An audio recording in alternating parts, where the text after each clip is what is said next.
What's up? This is Ron here, and in this King of Fighters All-Star video, today we are going to talk about the Aegis Challenge that we are having right now.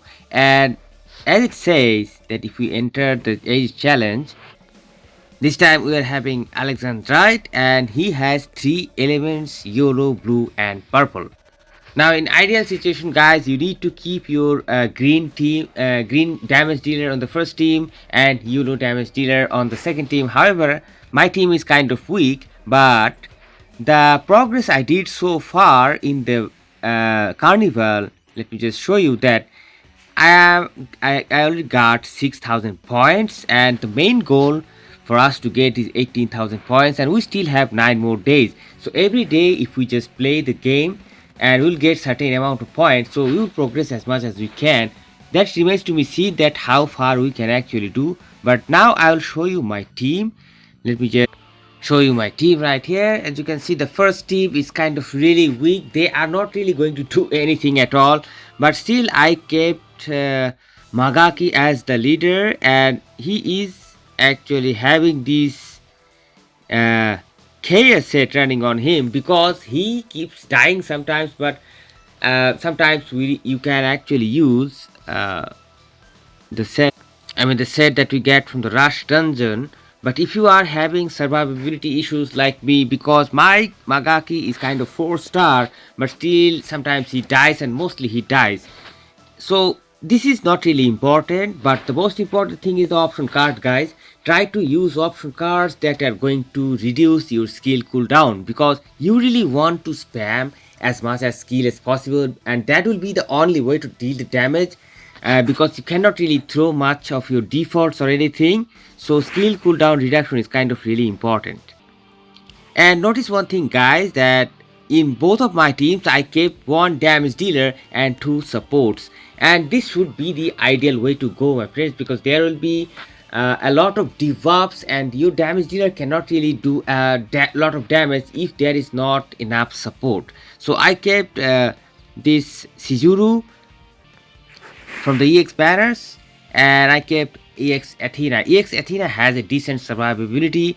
Shizuru has a good support ability.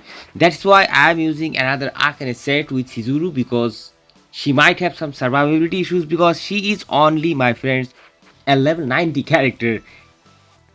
So a level 90 character can actually do a decent amount of job if you equip this type of card set.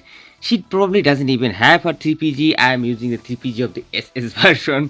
This is a pretty weird setup, guys. A poor man's setup, my friends, what I can say. Also, my Athena right here, she is very low level awakened, only 1-star.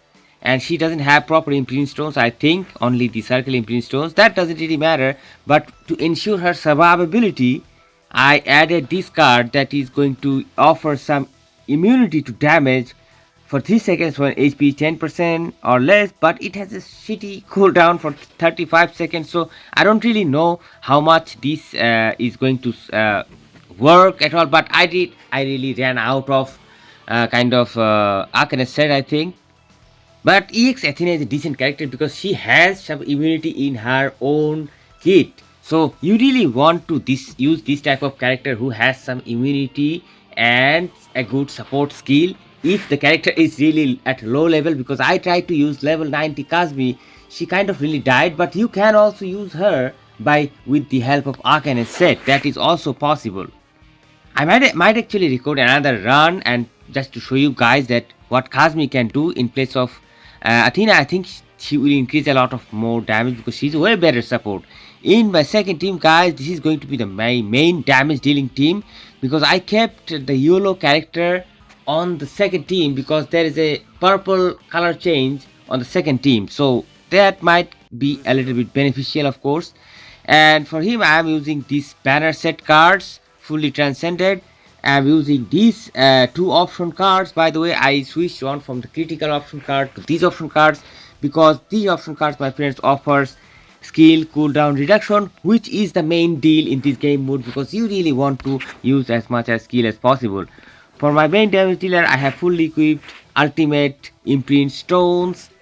For plugins, I am just, too lazy to change the plugins, because netmarble should really add a preset system, because these plugins that I am using with this character are optimized for kindly against guild, geese, or rugal, whatever you say, or colossal. These plugins are optimized for that, but not really optimized for our, Aegis game mode that I talked about earlier, that you really need to have a lot of overpower, and like overpower momentum, this sort of things. And let's check out what are we having.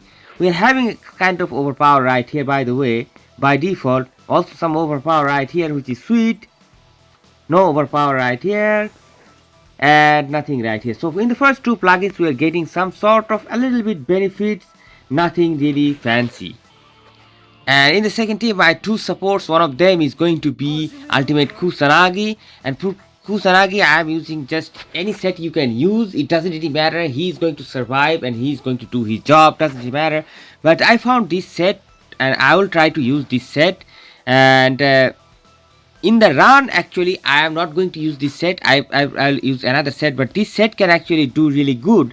This set has a chance to increase target damage received. And also, I'm not really using any skill cooldown reduction for this character, just one of them, because this character has a lot of skill reset and it doesn't matter. But you can always use any skill cooldown reduction card that might actually prove a better choice. For example, we can use something like this. Another support guy is Maki. For Maki, once again, she is a very low level character, just 1 star, and that's why I have to use Akane set. She has a very decent kit, by the way. She has a lot of support. She has some immunity as well. So yeah, I mean, once again, skill cooldown reduction cards. Yeah, her job is also to offer the support.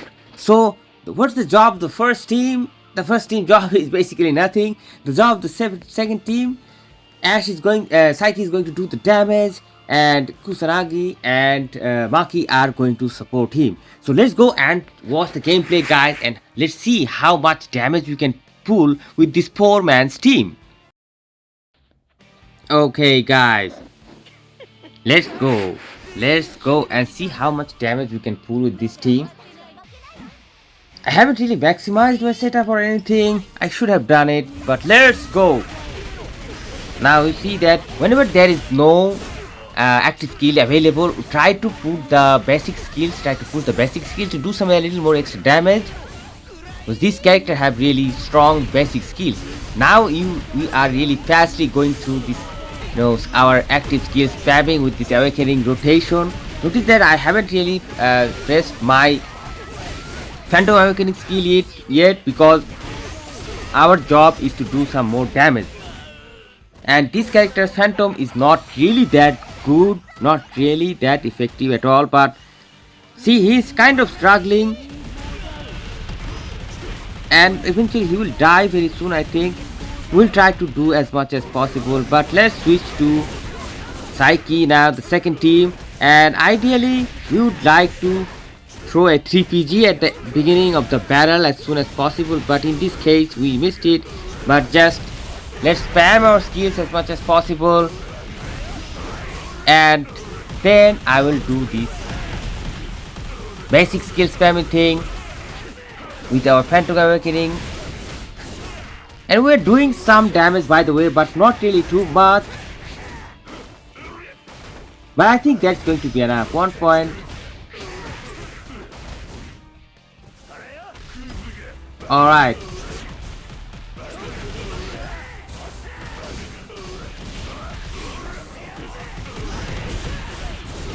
Good, good. Look at the damage buffs in the final second because of the color change, guys. From where to where? We ran up to 5 billion, 5.4 billion. And we got 225 carnival points. So you guys saw that my one team is kind of entirely free. Entirely free. The Athena I got for free. The Shizuru I got for free. Magaki I got for free. Entirely free team. But of course the second team I have to summon, and at least you have to have one strong team according to the color to actually do some considerable amount of damage. My friends, this is not really good damage. As you can know, if you play with this low amount of damage, that's not going to let you reach the highest amount of the rewards. But I will try to see that if I can progress even more. Still there are 9 days left. I will upgrade my characters, and I will, and research more techniques in order to do more damage, so I can actually finally reach the rewards. Hope to see you guys soon in some other videos, and let me know that how are you feeling with this Aegis system, and what if you are enjoying this Aegis system or not. Let me know in the comments. Hope to see you guys soon. Stay awesome and peace out, my friends.